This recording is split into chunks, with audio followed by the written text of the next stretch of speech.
Hello বন্ধুরা, সবাইকে ভিডিওর শুরুতেই নমস্কার ও অনেক অনেক ভালোবাসা।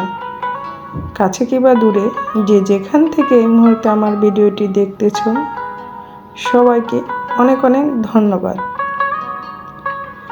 আমি এই মজাদার নাস্তাটা কিভাবে তৈরি করলাম সেটাই তোমাদের সাথে শেয়ার করব।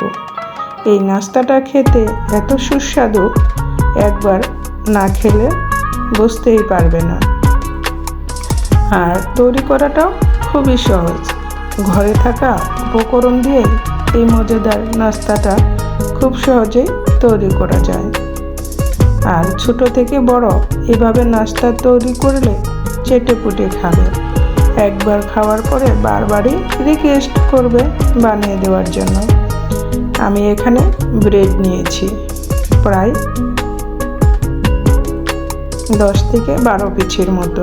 আমি ব্রেডগুলোকে সম্পূর্ণ ব্রেডটাই এভাবে হাতের সাহায্যে ভেঙে মিক্সচারে মিক্সড করে নেব। তোমরা চাইলে এটা হাতের সাহায্যে করে নিতে পারো। আমি মিক্সচারে মিক্সড করে একদম ঝুরা করে নিয়েছি, দেখতেই পাচ্ছ। আর আমি কিভাবে এই মজাদার নাস্তাটা তৈরি করতেছি দেখতে হলে আমার সাথেই থাকো আর দেখতেই থাকো। দেখতে দেখতে অবশ্যই ভিডিওটা ভালো লাগবে। আর যদি ভালো লাগে ভিডিওটি অবশ্যই লাইক কমেন্ট শেয়ার করে পাশে থাকবে। আমি এখানে 2টো ডিম নিয়েছি। 2টো ডিম দিয়ে এখন এটাকে একটা সুন্দর করে ডো তৈরি করে নেব। আমি কিন্তু এখানে আর কোনো কিছু দেইনি, শুধু ব্রেড আর 2টো ডিম। আমি একটা ডো তৈরি করে নিলাম। না একদম শক্ত হবে না একদম নরম হবে। এখন এটাকে আমি 1 ঘন্টার জন্য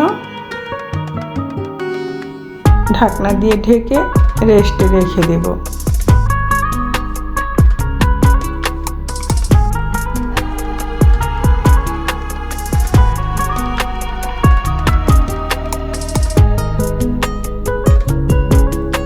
এই নাস্তাটা বানানো খুবই সহজ।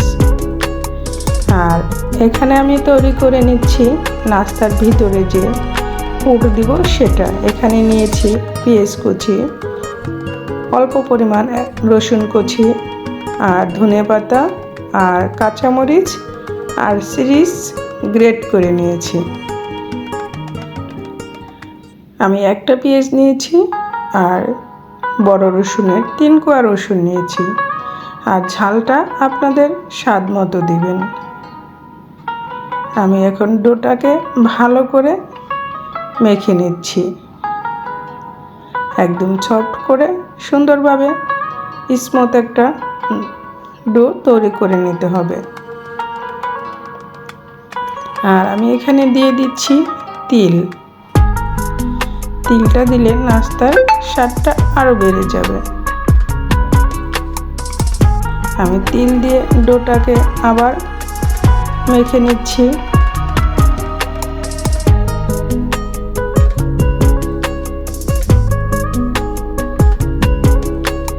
আমি এখন ছোট ছোট করে লুচি কেটে নিচ্ছি।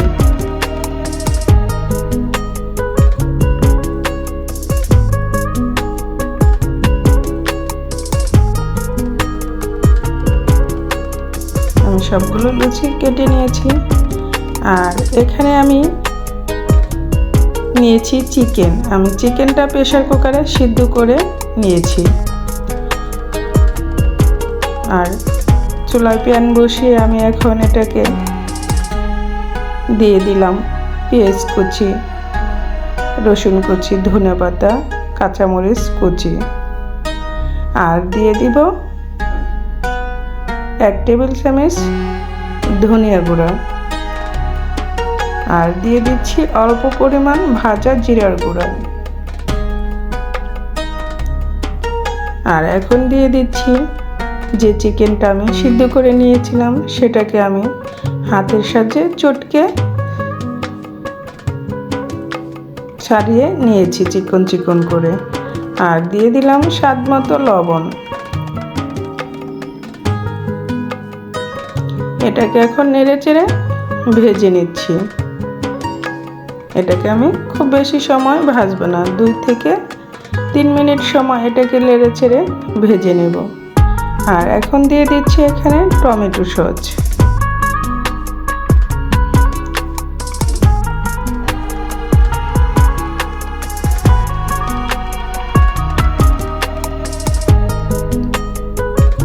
আর এখন দিয়ে দিচ্ছি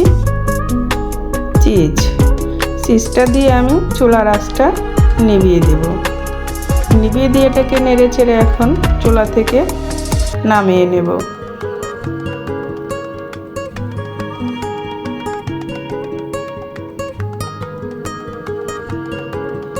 ধৈর্য ধরে আমার ভিডিওটি দেখতে থাকো।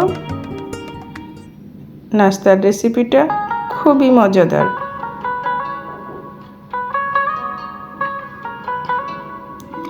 আর যারা এ পর্যন্ত দেখতে দেখতে চলে এসেছো, লাইক দিতে ভুলে গেছো, প্লিজ তারা একটা লাইক দিয়ে দিবে।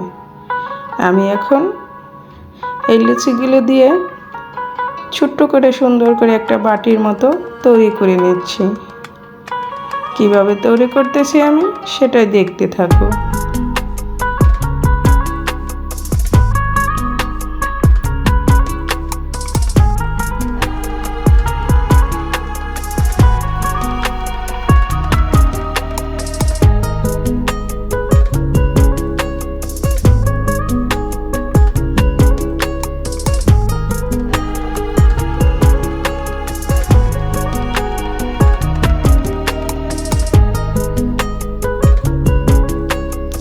আমি সম্পূর্ণ হাতের সাহায্যে এই ডিজাইনটা করে নেব।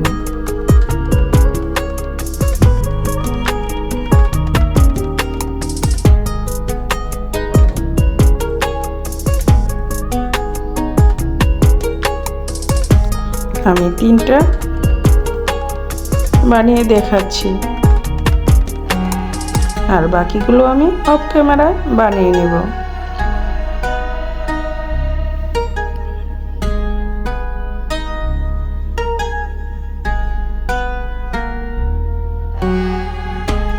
এখন এর ভিতরে আমি চিকেনের পুরটা দিয়ে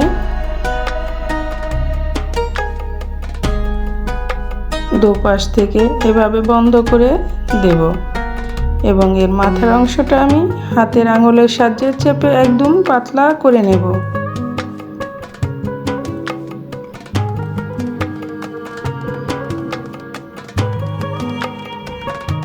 লক্ষ্য রাখতে হবে কোনো দিক থেকে যেন ফেটে না যায়।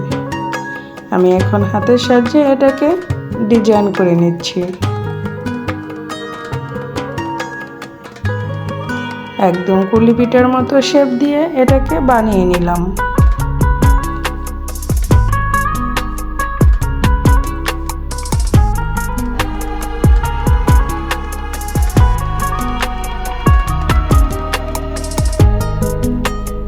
আমি সেম প্রসেসে এটাকেও বানিয়ে নিচ্ছি। তোমাদের বোঝার সুবিধার্থের জন্য আমি 3টা বানিয়ে দেখাচ্ছি। জানি অনেকেই খুব সুন্দর বানাতে পারো, আবার অনেকেই আমরা পারি না। যারা পারো না তাদের জন্যই একটু ভালো করে দেখানোর চেষ্টা করলাম। জানি না তোমাদের কাছে কেমন লাগবে।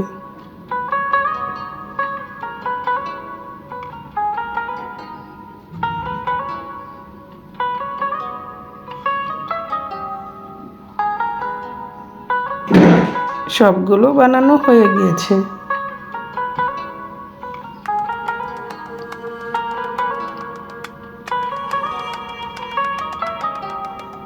দেখতেই পাচ্ছ বন্ধুরা কতটা সুন্দর হয়েছে।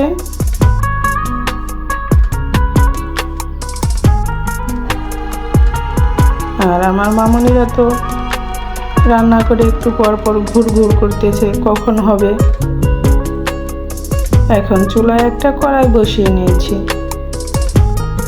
আমি পরিমাণ মতো তেল দিয়ে দিচ্ছি, তবে এটাকে একটু ডুবা তেলে ভাজতে হবে।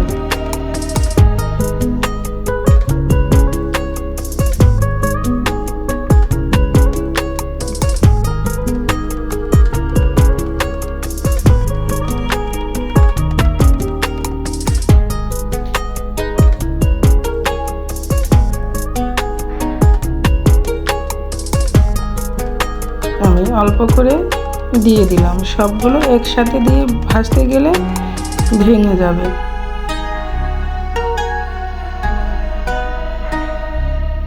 এবং চুলার আঁচটা একটু লো মিডিয়াম আঁচে রাখতে হবে।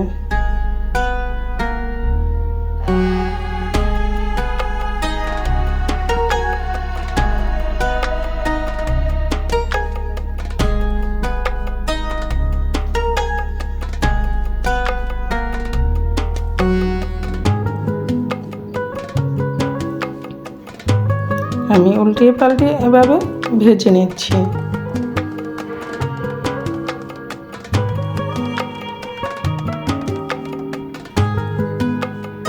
যখন ভাজা হয়ে যাবে, কালারটা চেঞ্জ হয়ে যাবে, এটা ভাজা হয়ে গিয়েছে।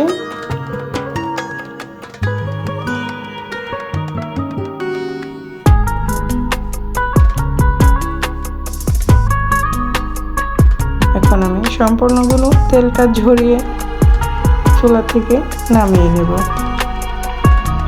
এটা আর বাকিগুলো সেম প্রসেসে ভেজে নেব। দেখতেই পাচ্ছ বন্ধুরা, কালারটা কত সুন্দর হয়েছে।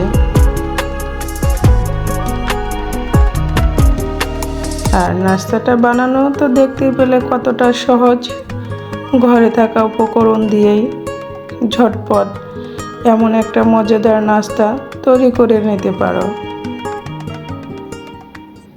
সবাই ভালো থেকো, সুস্থ থেকো। আবার দেখা হবে এরকম নতুন নতুন রেসিপির সাথে। সেই আজকের মতো এখানেই বিদায় নিচ্ছি। আমি তাহলে এখন আসি। সবাই দেখতে থাকো আর সাথেই থাকো।